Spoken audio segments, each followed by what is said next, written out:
Hi everybody, John here from All Miniatures Great and Small, and today's episode of What's on the Table is kind of a F4F Wildcat special.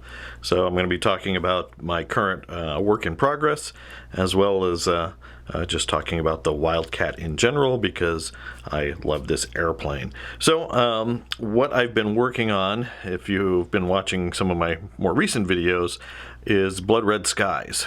And the most recent starter box was a Battle of Midway themed one that came with 6 Zeros and 6 Wildcats. So I already painted up the Zeros. You might have seen those in other videos. So now I'm working on the Wildcats. Now with the Wildcats, I had quite the conundrum in how I wanted to decal them, when to represent them. And this goes into my I don't know. When it comes to airplanes like this, I like the markings to be accurate. But when it comes to Wildcats, markings for the first 6 months of the war, from right after Pearl Harbor up to Midway, the markings were all over the place. They would be changed every month. Different orders would be sent to change the markings different ways, and half the planes would be painted one way and then they'd have to switch to the other way, and a lot of photographs of that time period really show that off. There's a lot of different ways to paint them. Early in the war, starting the war, the American paint scheme was a lot more colorful, and that's what these guys represent here, with the kind of red star in the the red circle in the white star, and the kind of the candy cane striping on the tail, which makes these guys, rather colorful.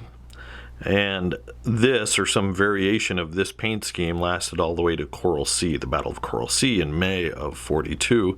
But almost immediately afterwards, between Coral Sea and Midway, there was a directive to remove all the red, because American anti-aircraft gunners would fire on anything when they saw red on there, and because they thought it was a Japanese meatball, and they painted those out.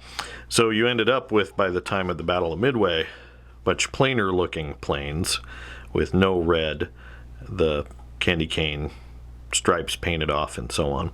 So I thought I would just do a few of each paint scheme, just so that I could. So this wouldn't be a squadron all at one time, but more more representative of different time periods. And I thought it'd be interesting, and then maybe I'll buy more to be able to flesh it out. I wouldn't put it past me to buy another box just so I could have 6 ones like Midway and some like Coral Sea.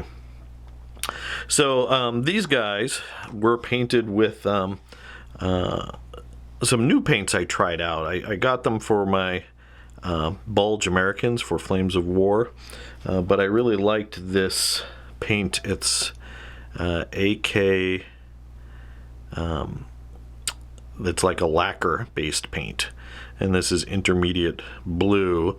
Basically the base coat was this, and then I lightened it up with a mix of this intermediate blue and I have the other bottle here somewhere. Oh, there it is.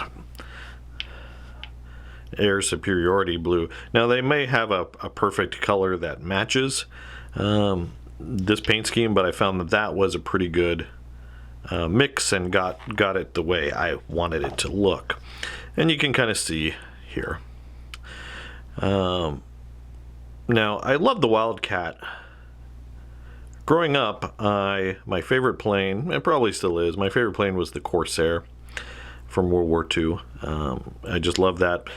Anyone my age will remember watching Baba Black Sheep, or Black Sheep Squadron as it was later called. And that cemented my love affair with the Corsair. But, as I grew older and did a lot more studying and read a lot of books about the Pacific Theater, particularly during the carrier battles in 1942, the Wildcat really struck me as a plucky fighter. By the time the Corsair showed up, things were balancing out, getting equal, and the Americans were definitely, the Allies were definitely in the ascendancy in the war in the Pacific. Still lots of fighting to go on, but the Wildcat held the line during some of the darkest times of the Pacific War for the United States Navy.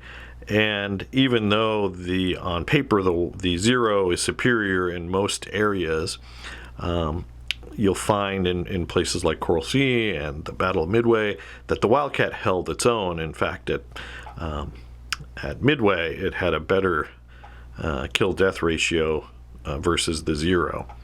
And that was strictly due to not just the robustness of the Wildcat, but the training of the American pilots.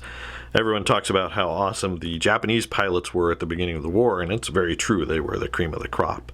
But the American naval aviators were no slouches at all, and some of the best pilots ever were in that group that fought those first 6 months of the war.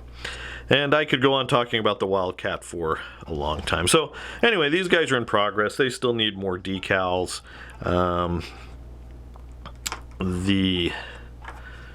The decals I used, I need to paint the bottoms too. The decals I used were not, I did not use the ones that came in the box. I actually ordered some a while ago from, I think it was Miscellaneous Miniatures.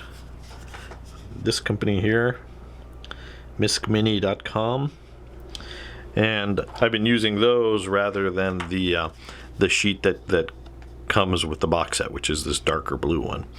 And the main reason is these circles were a little bit bigger. I wanted larger, national markings because they were fairly large during the Battle of Midway. And these were a little bit smaller, and I thought this blue was more accurate than this blue.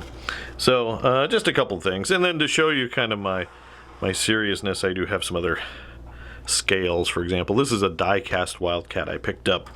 I believe this is a Guadalcanal design. You can kind of see this is in 1/72nd scale. And then I built this one, which is a Tamiya 1/48 scale Wildcat, and you can kind of see this is another example of how crazy the paint schemes got. At one point, they put these ridiculously huge national insignia all over this plane that they covered the smaller ones with these giant ones, and then eventually they went back to the smaller ones again. But on the USS Enterprise, for a while, all the aircraft had these ridiculously giant circles, and I just loved how that looked. Unfortunately, I couldn't find circles that big in this scale, but those are fairly big, so it's good enough for what I'm trying to accomplish. And then that decal shine you see there will go away once these are gloss coated on top of them. But there you go, just a little bit of my fanboying about the Wildcat. I also flew the Wildcat quite a bit in the simulator IL-2 Sturmovik, the Pacific Fighters expansion, which for the time was a pretty decently realistic flight simulator, pretty fun. I remember particularly that the Wildcat has manual landing gear. This is just Wildcat trivia. There's no mechanical automatic mechanism to retract the landing gear on a Wildcat. You have a crank, and the pilot has to crank it. I believe it's 27 times for the landing gear to get back into plane, and that's that's it.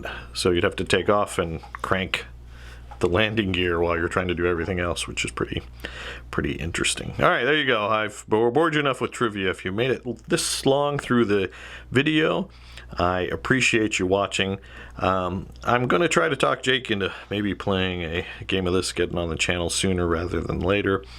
But until then, I do appreciate you guys watching. As always, keep on gaming.